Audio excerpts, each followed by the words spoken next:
आपल्या महायुतीचे दिंडोरी विधानसभा मतदारसंघाचे अधिकृत उमेदवार नरहरी झिरवाळ, आपल्या सगळ्यांचे सहकारी माजी आमदार धनराज महाले, रवींद्र पगार, सुनील पाटील, गणपतराव पाटील, सुरेशराव डोकळे, बाळासाहेब जाधव, भाऊसाहेब तांबडे,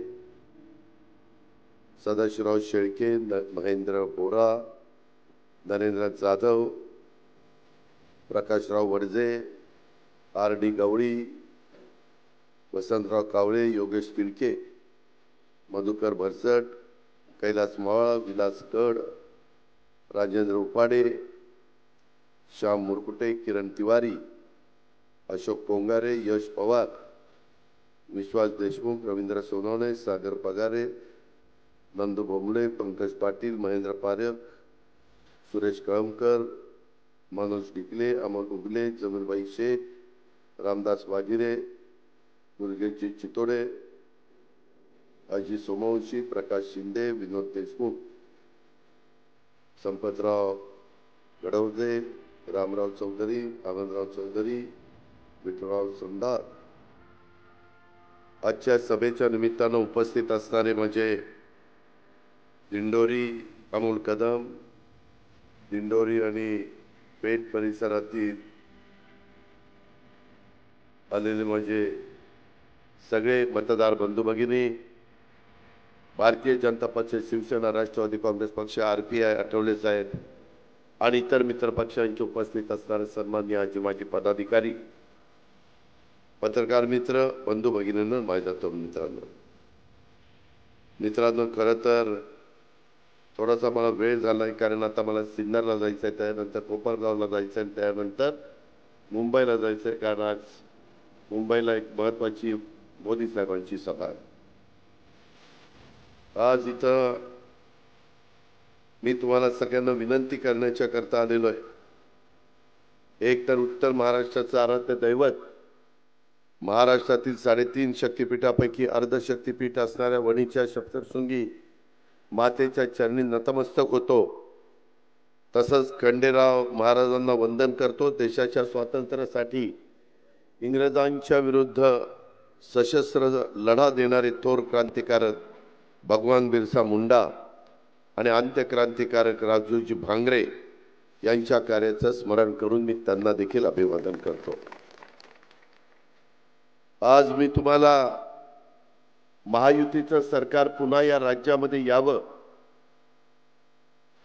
आणि केंद्राचा मोठ्या प्रमाणावर निधी तुमच्या माझ्या राज्याला मोदी साहेबांच्याकडनं, अमित शहांकडनं, गडकरी साहेबांच्याकडनं, शिवराजसिंह चौहान साहेबांच्याकडनं आणि पियुष गोयल या सर्वांच्याकडनं मिळावा. आणि म्हणून यावेळेस पुन्हा एकदा आपण दिंडोरी विधानसभा मतदारसंघातून महायुतीचे अधिकृत उमेदवार जे राष्ट्रवादी काँग्रेस पक्षाचे त्या नरहरी झिरवाळ यांच्या घड्याळाच्या चित्राचं बटन दाबून त्यांना प्रचंड मतांनी विजयी करावं अशा प्रकारची विनंती करायला लागलो. जे मशीन मिळणार आहे त्या मशीनमध्ये वर्ण 3 क्रमांकाला आपलं नाव आहे नरहरी झिरवाळ, त्यांचा फोटो, घड्याळ आणि तिथं बटन दाबायचं आहे. 3 नंबरला टोपी आहे. मध्ये त्यांचा फोन आला, दादा माझा बिन टोपीचा ते फोटो लावतात, तर म्हणलं कसं होणार आता आपलं, सगळ्यांना कळणारच नाही. नरहरी झिरवाळ आणि आमचे त्या ठिकाणी हिरामण खोचकर, टोप्या 2 दिसल्याशिवाय ही दोघं शोभतच नाही. सभागृहात वगैरे आम्ही बघतो, एक त्यांचा वेगळा पेहराव आहे, त्यांची ओळख आहे, हे आपल्याला नाकारता येणार नाही. ही परंपरा आहे, ही हळूहळू लुप्त होत चालली. नवी पिढी थोडंसं टोपी आता घालत नाही, दुसऱ्यालाही घालत नाही, स्वतःही घालत नाही. सरळ मार्गी आहेत आमची तरुण जनता. गमतीचा भाग जाऊ द्या, परंतु आजच्या सभेच्या निमित्तानं माझ्या ह्या उमेदवाराला आणि महाराष्ट्र विधानसभेच्या निवडणुकीमध्ये महायुतीला कोळी महासंघाने संघटनेचा पाठिंबा त्यांनी दिलेला आहे. त्याबद्दल रमेशदादा पाटील, प्रकाश बोबडे आणि राजहंस टपके यांचं मी मनापासून अभिनंदन करतो, त्यांचे आभार मानतो. तसंच आमचे धनवान भारत पार्टी, त्या धनवान भारत पार्टीने देखील सार्वत्रिक निवडणुकीमध्ये या ठिकाणी पाठिंबा जाहीर केलाय. त्याबद्दल त्यांनाही मी धन्यवाद देतो. महायुतीला त्यांनी पाठिंबा नरहरीला जाहीर केलेला आहे. संत सेना महाराज समाज मंडळ, आमचे जगदीश सोनवणे त्याचे प्रमुख आहेत. त्यांनी देखील विजय पंडित, देवेंद्र तासकर, माधवराव सोनवणे, दिनेश कडवे यांनी पण या ठिकाणी आमच्या नरहरी झिरवाळला पाठिंबा जाहीर केलेला आहे. त्याबद्दल त्यांचाही आभार. आमच्या राष्ट्रीय जनसेवक पक्ष, त्यांनी पण या निवडणुकीमध्ये नरहरी झिरवाळांना पाठिंबा जाहीर केला. त्यांचे विजयप्पा पंडित आणि बाकीच्या मान्यवरांचं देखील मी मनापासून आभार मानतो, त्यांना धन्यवाद देतो. गोळी महासंघाने पण त्या ठिकाणी जाहीर पाठिंबा दिलेला आहे. नाभिक समाजाने पण जाहीर पाठिंबा दिलेला आहे.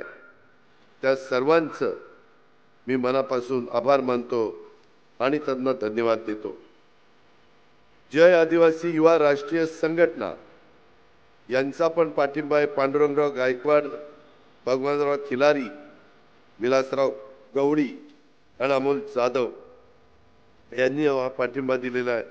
त्यांनाही मी मनापासून धन्यवाद देतो आणि आभार देखील मानतो. मित्रांनो, ही निवडणूक तुमच्या माझ्या भवितव्य ठरवणारी निवडणूक आहे. उद्याच्या 20 तारखेला निवडणूक आहे. आता 4च दिवस राहिलेत प्रचाराचे.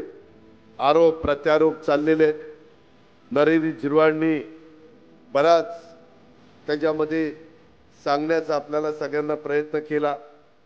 एखाद्या माणसाला मनाला कुठंतरी ठेच लागली, काम चांगलं करत असताना जातीचा, पातीचा, नात्याचा, गोत्याचा विचार न करता सगळा समाज आपला आहे त्या हेतूने काम केलं आणि कुणीतरी वेडेवाकडे आरोप केले तर आमच्यासारख्याला देखील दुःख होतं. शेवटी आम्ही हाडामासाची माणसं आहोत आणि त्याच्यामुळं नरहरीला त्या वेदना झाल्या. ते आपण लक्षामध्ये घेतलं पाहिजे, समजून घेतलं पाहिजे. आणि एकंदरीतच मला आपल्याला सगळ्यांना सांगायचंय, मला एक कार्यक्रम जसा लखमापूर कर इथं दिंडोरीला घेतलेला होता आणि तिथं मी सांगितलेलं होतं की बाबा आम्ही तुम्हाला आर्थिक मदत करू. माझं नरहरी, मी तुम्हाला एवढा मोठा निधी दिला, मला फक्त आठवण करायला पाहिजे होती. माझी विनंती आहे की मुंबईत असताना मला आठवण करा, द्या.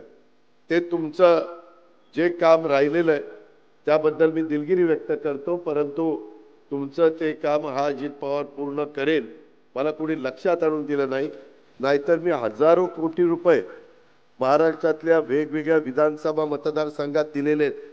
आज तुमच्या या दिंडोरी विधानसभा मतदारसंघात जिथं पेठचा आणि दिंडोरीचा भाग येतो तिथं आम्ही वळण बंधाऱ्यांच्या सहित जे काही इथं कामं केली, आत्ता शेवटच्या क्षणी देखील आचारसंहिता लागायच्या आत जे काही रस्त्यांना निधी दिला, वेगवेगळ्या विकास कामाला निधी दिला, त्या सगळ्याची बेरीज मारली तर दिंडोरीकरांनो 3000 कोटी रुपये त्या ठिकाणी निधी होत आहे.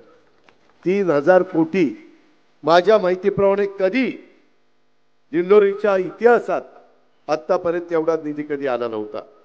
एकनाथराव शिंदे, देवेंद्रजी फडणवीस आणि मी सरकारमध्ये काम करतोय.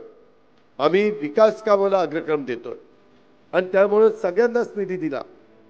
नरहरीनं सांगितलं, काहीतरी टीका केली वरिष्ठांनी की असं एकदा दिल्लीला गेले नंतर पण निघून गेले. असं नाही झालं.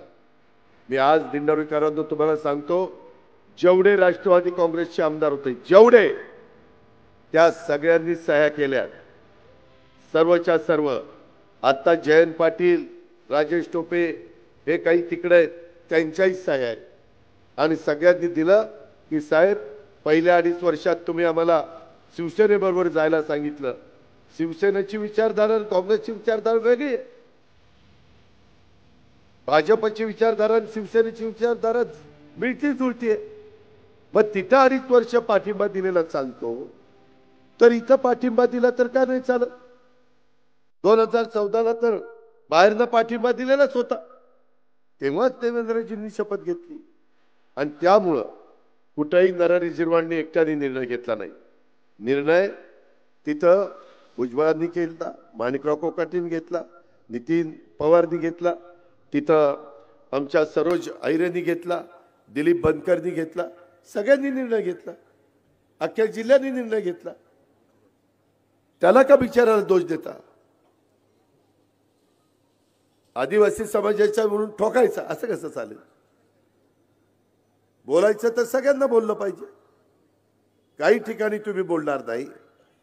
मला आता मी दिंडोरीची सभा निफाडची सभा करून आलो, तिथं तर नाव पण दिलीपचं घेतलं नाही, आणि त्या दुसऱ्याला जिथं मतं मागायला गेले त्याचंही नाव घेतलं नाही, त्याला मतं द्या म्हणून.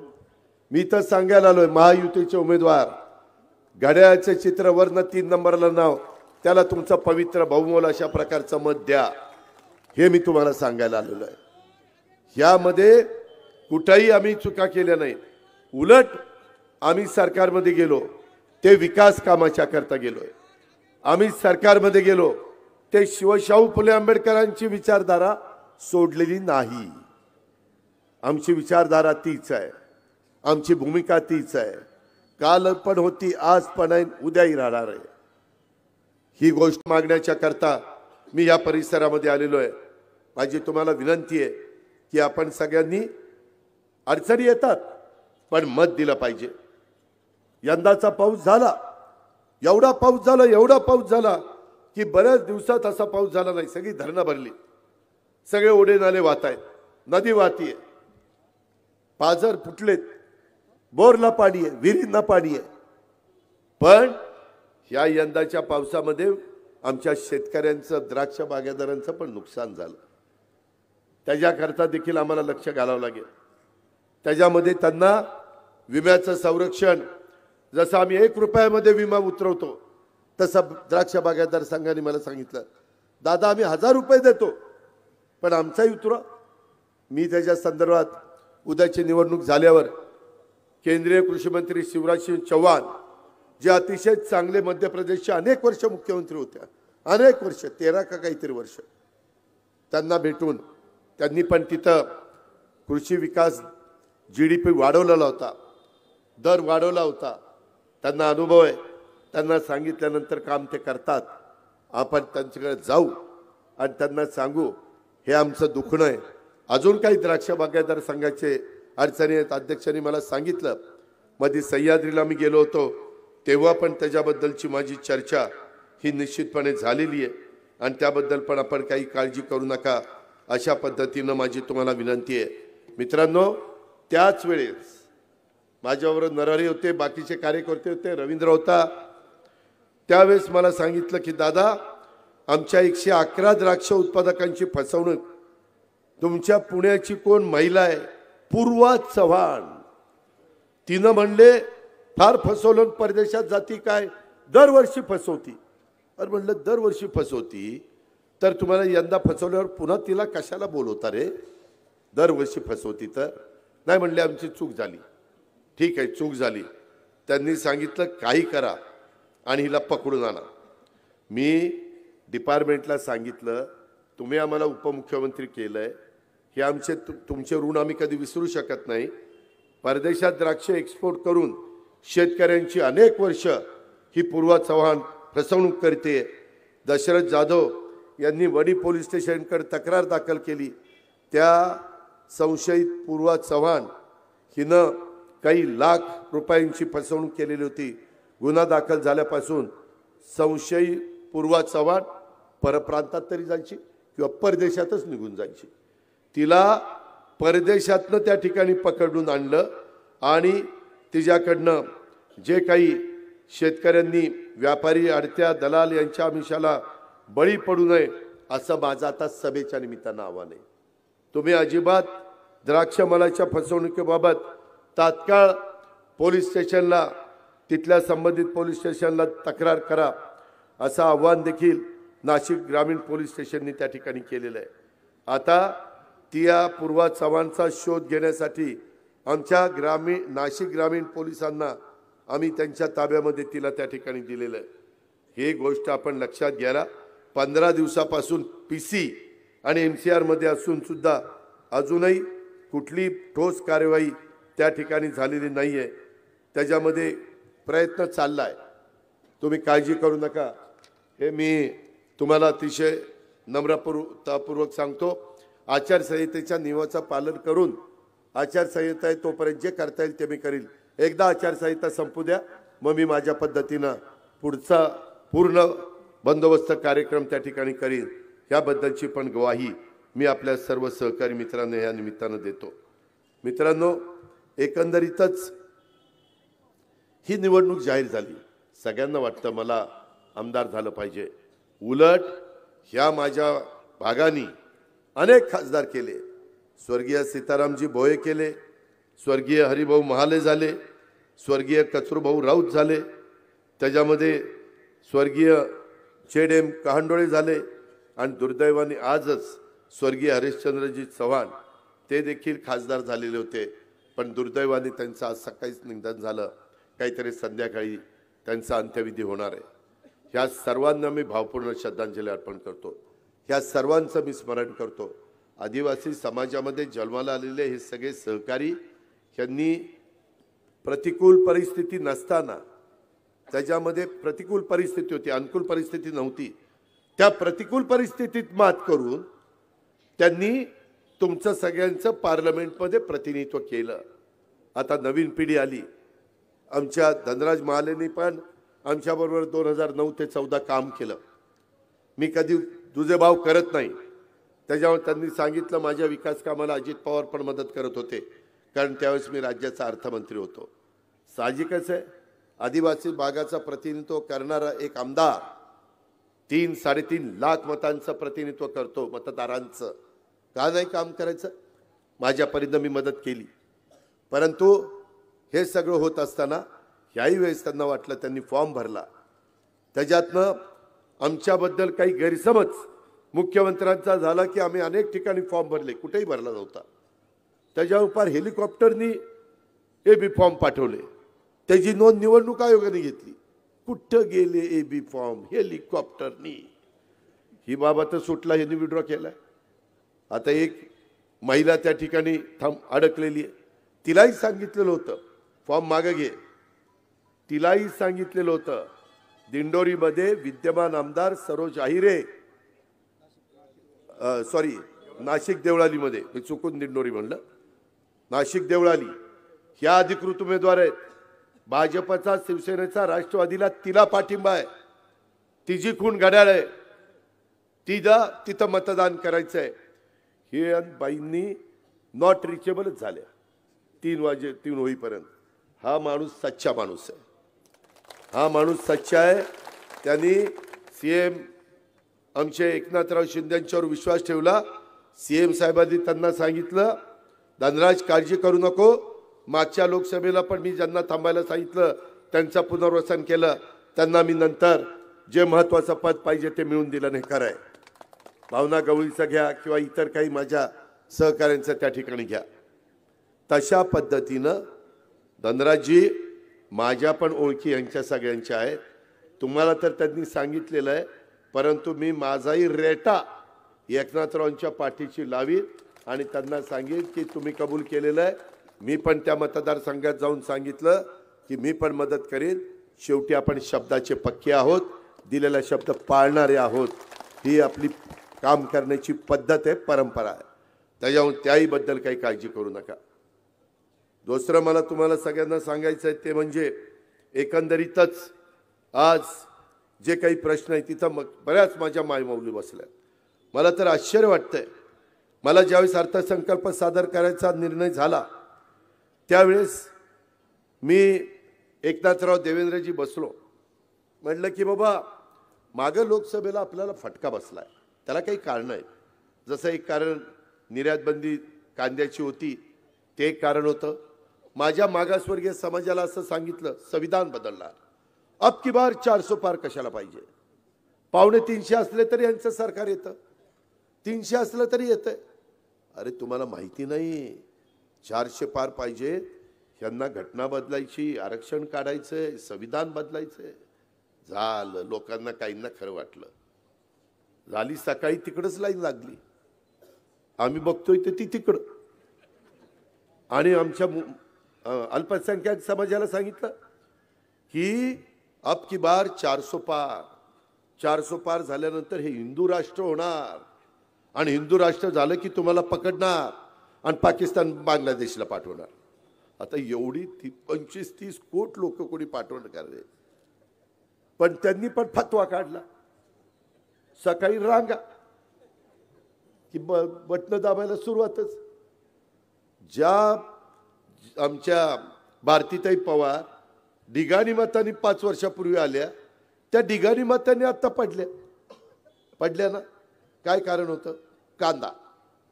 कांद्याला आमच्या भारतीताईंनी भावकीने मदत केली नाही. बोंबललं आमचं सगळं. म्हणजे हे जे आहे ह्याच्यात कुठंही संविधान बदलायचं नव्हतं. उलट संविधानाचा आपण आदर करतोय. त्या न्यायदेवतेच्या हातामध्ये आता तिच्या पट्ट्या काढल्यात आणि तिच्या हातात संविधान दिलंय आणि तराजू दिलाय. संविधानाचा आदर करून न्याय दे, न्याय देवते न्याय दे, हे त्याच्यात आहे रे बाबा. तुम्ही का उगीच चुकीचं त्यांचं ऐकताय? ते लबाडा घरचं आवत नाही, जेवल्याशिवाय खरं नाही. त्यांचं विरोधकांचं काय ऐकू नका. मी आपल्याला स्पष्ट सांगतो, ह्यांना सांगायला आमच्या विरोधात काही नाही, म्हणून हे असलं काहीतरी त्यांचं डोकं चालतं. उलट संविधानाच्या पुढं नतमस्तक होऊन आपल्या पंतप्रधानांनी शपथविधीत राष्ट्रभवनमध्ये शपथविधी घेतला, राष्ट्रपती भवनमध्ये. हे बघा ना, आज बहुतेक ठिकाणी संविधान भवनं चाललीत.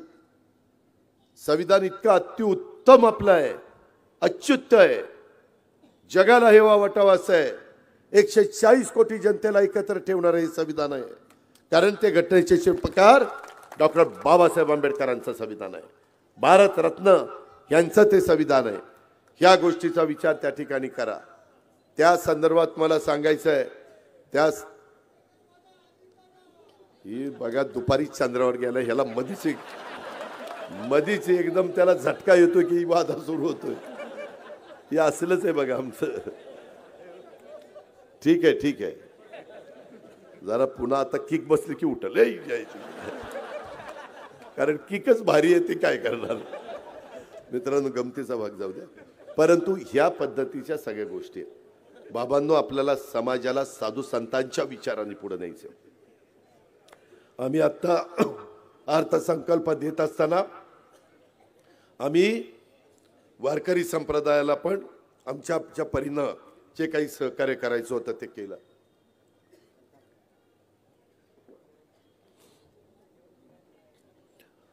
आपल्याला पाणी लागतं, दुसरं लागत नाही. मला आपल्याला एक सांगायचं आहे की यावेळेचा अर्थसंकल्प सादर करत असताना आम्ही पण विचार केला. आम्ही 10व्यांदा अर्थसंकल्प सादर केलो. आम्ही 7 वेळेला एका मतदारसंघामध्ये आमदार म्हणून निवडून आलो, एकदा खासदार म्हणून निवडून आलो. आम्हाला पण काहीतरी अनुभव आहे ना बाबा. आम्ही पण काही उन्हाळे पावसाळे इतरांच्या पेक्षा जास्त बघितले. आमच्यापेक्षा वयस्कर असतील त्यांच्यापेक्षा कमी बघितले, पण इतरांच्या पेक्षा तर जास्त बघितले. आणि मग त्याच्यात आपलं बजेट किती? 6.5 लाख कोटीचं. लाभार्थीला किती लाभ देऊ शकतो? आम्ही सगळे बसलो. साधारण अंदाजे मॅक्झिमम 75,000 कोटी.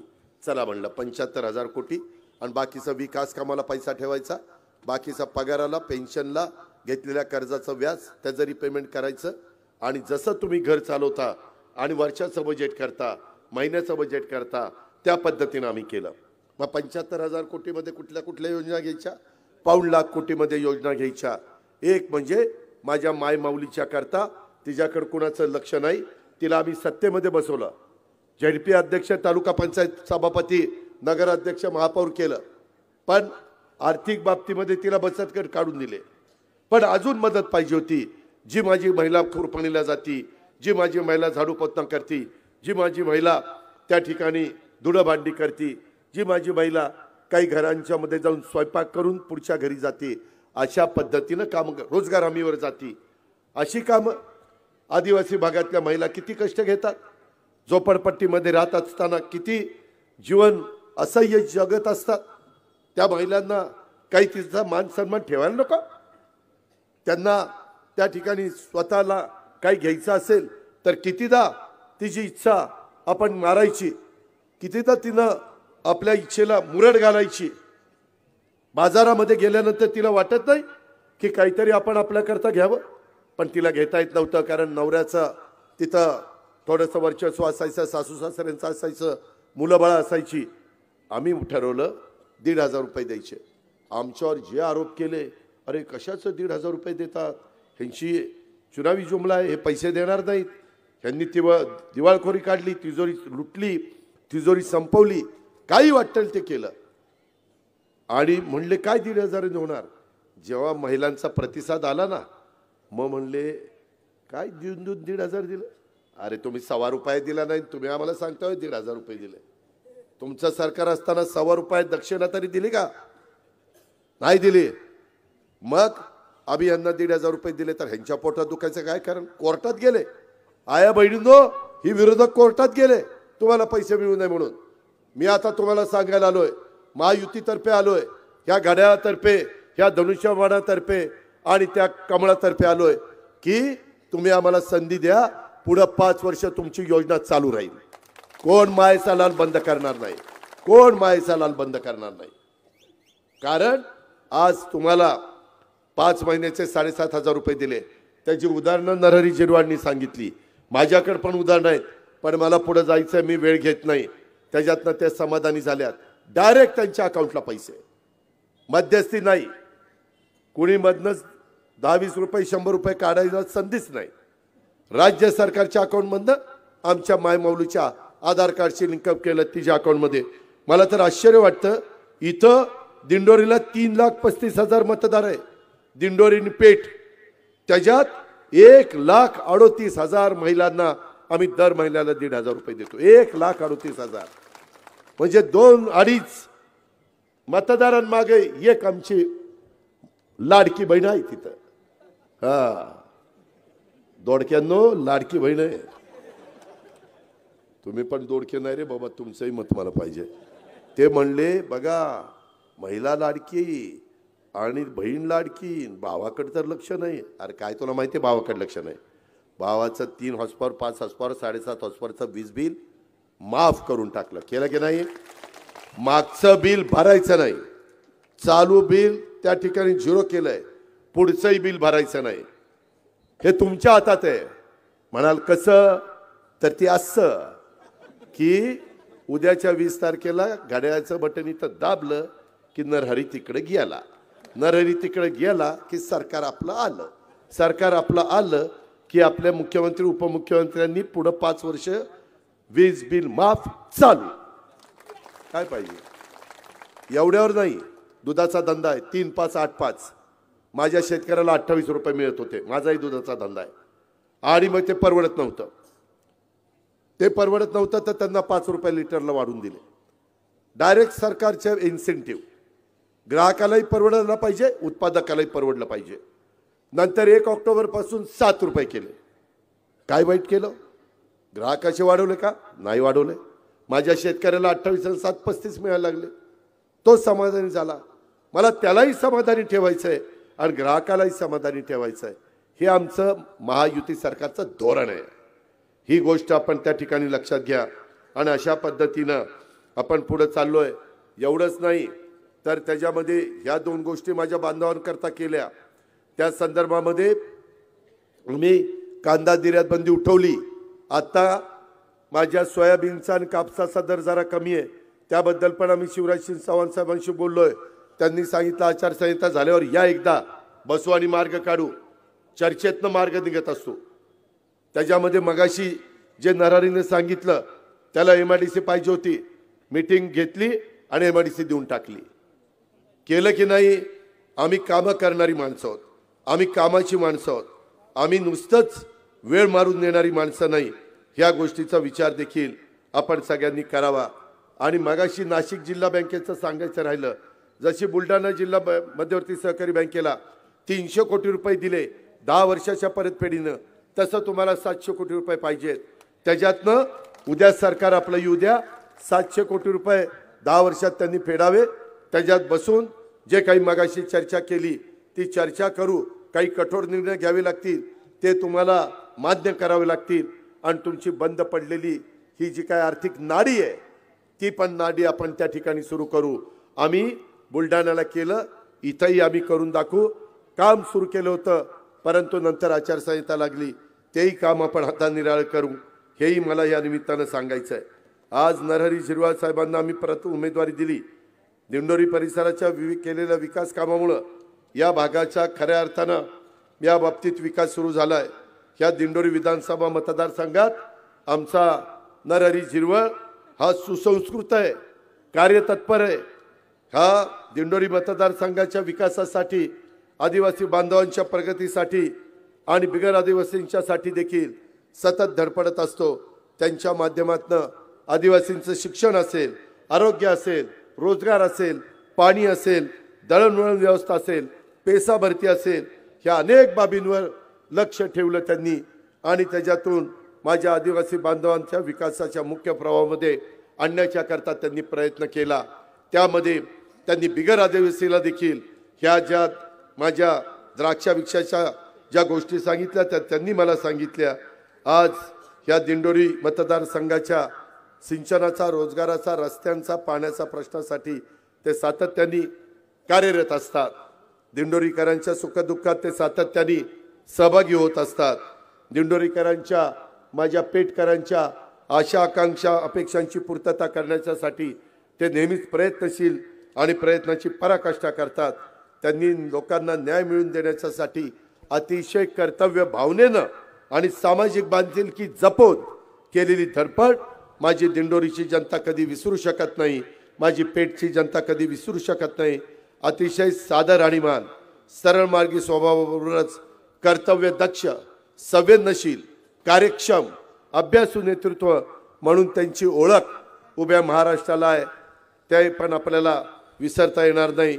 आम्हाला त्यांना सगळ्यांना मिळून शिवशाहू फुले आंबेडकरांचा हा जो काही विचारांचा, कार्याचा वारसा आहे तो आम्हाला पुढे न्यायचा आहे आणि ह्या आपल्या राज्याला प्रगत, पुरोगामी, सर्व धर्म समभावाचे विचार जनमानसामध्ये रुजवण्याचे महत्त्वाची भूमिका ही आम्हाला पार पाडायची आहे।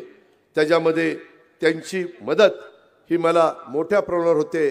जेवढे आमचे महायुतीचे आमदार जास्त निवडून येतील तेवढी आमची एकनाथराव शिंदेची, तेवढी आमची देवेंद्रची, तेवढी माझी अजित पवारची ताकद त्या ठिकाणी वाढणार आहे। राज्याच्या उत्पन्न वाढीबरोबरच रोजगार निर्मितीच्यासाठी देखील त्यांचा प्रयत्न आहे आणि म्हणूनच माझ्या ऑफिसमध्ये 31 जुलैला MIDCच्या करता बैठक झाली आणि दिंडोरी आणि भेंडी येथील MIDCचा प्रश्न मार्गी लावण्याच्या संदर्भात आम्ही त्या ठिकाणी पावलं उचलली। कोणत्याही परिस्थितीमध्ये माझं दिंडोरी असेल, कळवण सुरगाणा असेल, या मतदारसंघात आदिवासी समूह विकास योजनेअंतर्गत MIDC उभारण्याच्या करता आणि त्या भागातल्या तरुण तरुणींच्या हाताला काम देण्याच्या करता इतरही भागामध्ये वेगवेगळ्या पद्धतीनं त्या ठिकाणी त्यांच्या अडचणी सोडवण्याच्या करता आम्ही सगळेजण कटिबद्ध आहोत। त्याबद्दल आपण कुठल्याही प्रकारची शंका ही मनामध्ये बाळगू नका, अशा प्रकारची आग्रहाची, नम्रतेची, कळकळीची विनंती मी आपल्याला सगळ्यांना करतो। आणि एकंदरीतच आता राहिलेल्या दिवसात अजून कोणी काही वेगवेगळ्या मला काही निवेदन आलेली की बाबा दादा तुम्ही 3, 5, 7.5चं वीज बिल माफ केलं, परंतु उपसा सिंचन संस्थांचं पण वीज बिल माफ करा, त्याकरता आम्ही नवीन प्रस्ताव आणतोय। एकनाथराव देवेंद्रचं आणि माझी चर्चा झाली, 9,500 मेगावॉट वीज आम्ही सोलरवर तयार करतोय आणि ती सोलरवर तयार झाल्यानंतर हे टप्प्याटप्प्याने जे उपसा सिंचन योजना आहेत ह्या आमच्या सोलरवर आणायच्या चालल्या आहेत की जेणेकरून त्यांचं वीज बिल त्यांना येऊ नये। फक्त थोडी कळ काढा, कारण आत्ता जेवढं देता येईल तेवढं दिलेलं आहे। 75,000 कोटी रुपये तुम्हाला दिलेले आहेत। पुढची कामं करत असताना विकास कामावरही कुठली अडचण न येऊन देता, त्याच्यावरही परिणाम न होऊन देता, हे आता खोटंच सांगतात आम्ही असं करणार तसं करणार। त्यांनी ज्या घोषणा केल्या त्यांना 3 लाख कोटी रुपये लागतात, एवढे पैसेच तिथं नाही आहेत। ते निव्वळ आता आमच्या लाडक्या बहिणी आमच्याबरोबर आहेत ते त्यांना दिसायला लागलं, त्याच्यामुळं त्यांच्या पोटात गोळा आलाय विरोधकांच्या आणि म्हणून काही थापेबाजी त्यांनी करायला सुरुवात केली. त्यांच्या खोट्या नाट्या प्रचाराला बळी पडू नका, हीच तुम्हाला सगळ्यांना आग्रहाची विनंती करतो. आणि तुम्ही घड्याळाचं त्या ह्याच्यामधलं तिसरं बटन दाबून आपल्या ह्याला प्रचंड बहुमताने त्या ठिकाणी विजयी करा नरहरी झिरवाळला आणि माझ्याबरोबर महाराष्ट्राच्या विधानसभेमध्ये पाठवा. मी सांगितलेल्या प्रश्नाची पूर्तता करण्याच्या करता मी देखील कुठं तुम्हाला कमी पडणार नाही, हा अजितदादाचा वादा आहे. हा देखील शब्द मी आपल्याला देतो आणि प्रचंड मताधिक्याने महाराष्ट्राच्या विधानसभेमध्ये तुम्ही तुमचं काम करा, पुढचं काम मी माझं करीन, हाही शब्द देतो आणि थांबतो. जय हिंद, जय महाराष्ट्र. धन्यवाद दादा. आवर्जून उपस्थित सर्वांचे मनपूर्वक धन्यवाद. नरहरी झिरवाळसाठी 20 नोव्हेंबरला आपल्या घड्याळ या निशाणी समोरील बटन दाबून त्यांना प्रचंड मताने विजयी करायचं आहे.